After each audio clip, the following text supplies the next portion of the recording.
Hello everyone, this is Andrew from Crown Academy of English. Today we are doing a vocabulary lesson and it's all about the word bother. So here is the spelling, B-O-T-H-E-R,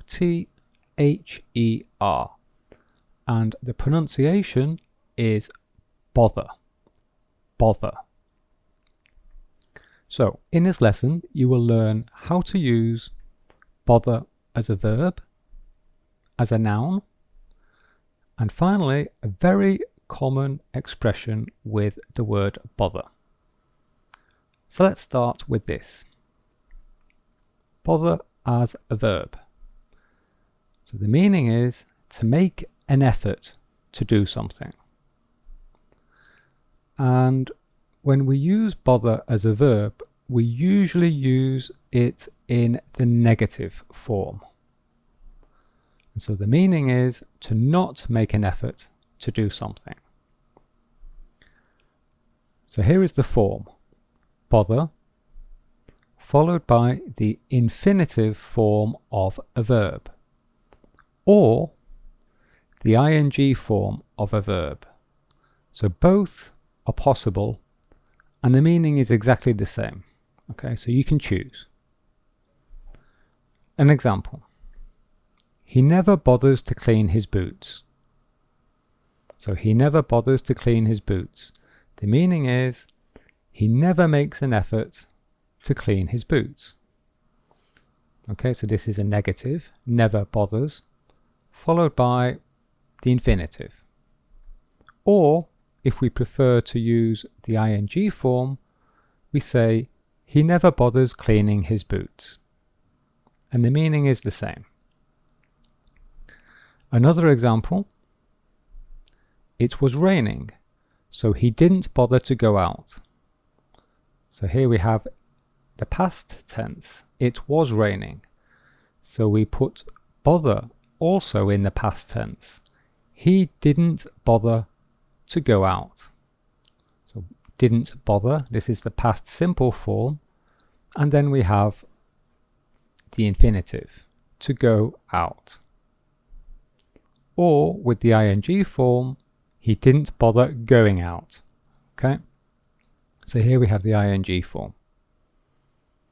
Okay, and again this means it was raining, so he didn't make the effort to go out. He didn't feel like going out. Okay, more examples. So quick reminder, the negative form means not make an effort to do something. And here is the form. So another example, don't bother to cook dinner, I'm not hungry. Or don't bother cooking dinner, I'm not hungry. So here someone is saying to someone else, don't make an effort to cook dinner, don't go to the trouble of making dinner because I'm not hungry. Okay, I'm not hungry. There's no point in cooking. Okay, don't make the effort to cook. So here we have the infinitive form and here we have the ing form. And the last example, I'm not inviting him because he won't bother to come. I'm not inviting him because he won't bother coming. Okay, so here we have the future negative. He won't bother to come. Okay, he won't make the effort to come. That's what the meaning is. Okay, so that's bother as a verb. And let's look at a different meaning of bother as a verb. This is a completely different meaning. And the form is bother someone. So we have a direct object. So it's a transitive verb, bother someone. And the meaning is a situation that makes someone feel worried or upset. It bothers her that he hasn't called. It bothers her that he hasn't called. So it refers to the situation. Okay, so with this meaning, it's always it bothers someone. It bothers someone because we're talking about a situation. Okay, so the situation bothers her. And the situation is that he hasn't called her. Okay, so it bothers her. So it means that it worries her. It worries her. The situation worries her or upsets her because he hasn't called. Okay, so she's waiting for a phone call. She's waiting for news. He doesn't call, so she's worried. It bothers her. And here we have a negative. Doesn't bother someone. Doesn't worry someone. So this man is single. That means he is not married. And being single doesn't bother him. It doesn't bother him. So we have the negative. So being single doesn't worry him. Doesn't upset him. He is very happy being single. Okay? So here we have the ing form of the verb be. And it is a gerund. So that is a verb acting as a noun. So this is a noun phrase, being single. Okay, so this is the situation, being single. And it doesn't bother him. Okay? We also have a third meaning of bother as a verb. And this is even stronger. So again, the form is bother someone, direct object. So this is transitive. So this is stronger. The meaning means now to annoy someone or to cause problems for someone. Okay, so this is someone bothering someone else. And it means to annoy them. In fact, this one is an animal annoying someone. The dog was bothering me, so I left. Okay, so the dog was annoying me, so I left. That's the meaning here. Okay, he was annoying me, bothering me.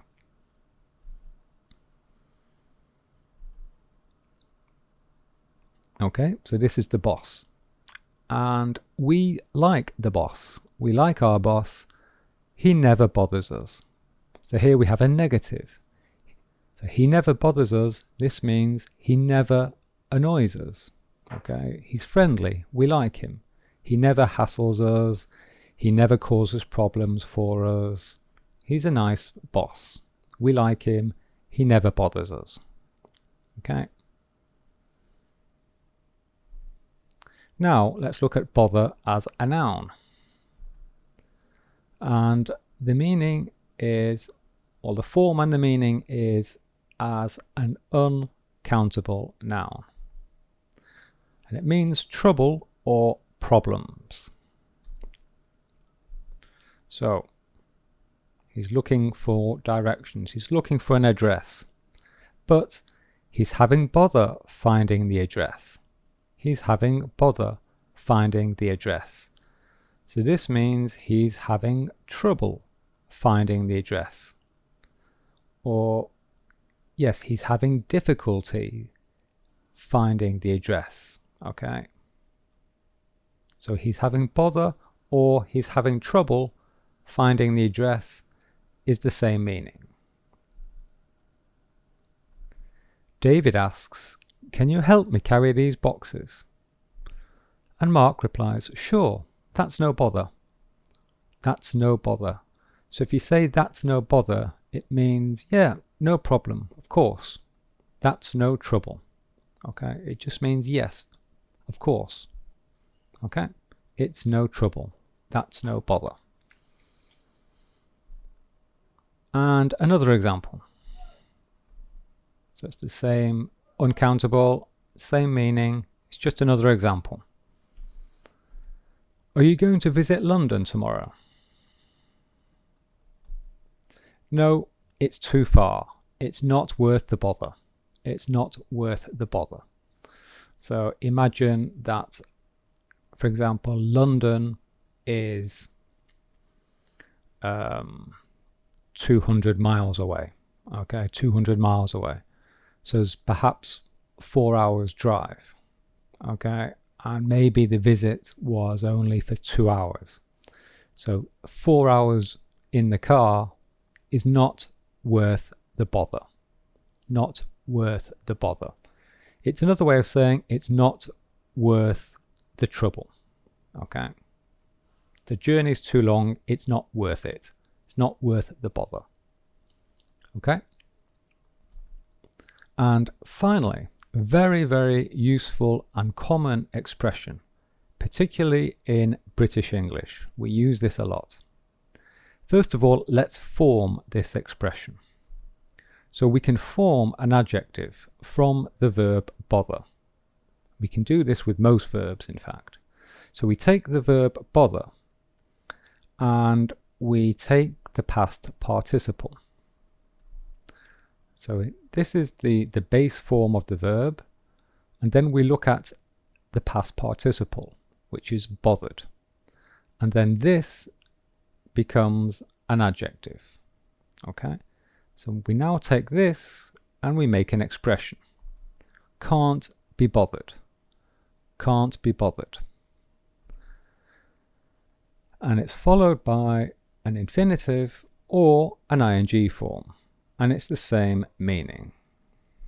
So the meaning of this expression, can't be bothered to do something, or can't be bothered doing something, it means that you are too lazy or too tired to do something.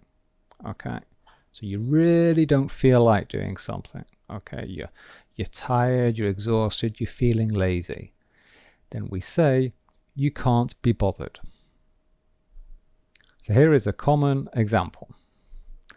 I can't be bothered to wash the dishes. I can't be bothered to wash the dishes. So this means I'm feeling too lazy or I'm feeling too tired to wash the dishes.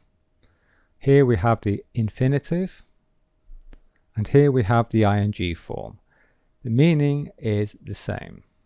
I can't be bothered washing the dishes. And here is another example, a very common example with my students sometimes. He can't be bothered to do his homework. Okay, he can't be bothered to do his homework. So this means he's feeling too lazy to do his homework or too tired to do his homework. Here we have the infinitive form, and here we have the ing form. He can't be bothered doing his homework. Okay, look, he's bored, he's dreaming, he's too tired. Okay, so he can't be bothered. Okay, a very, very common expression in British English. Okay, so there we are. That's the end of the lesson. I hope you learned some things today, some new things. If you're interested in a private online lesson, then click here for information. And here are some other videos that I recommend.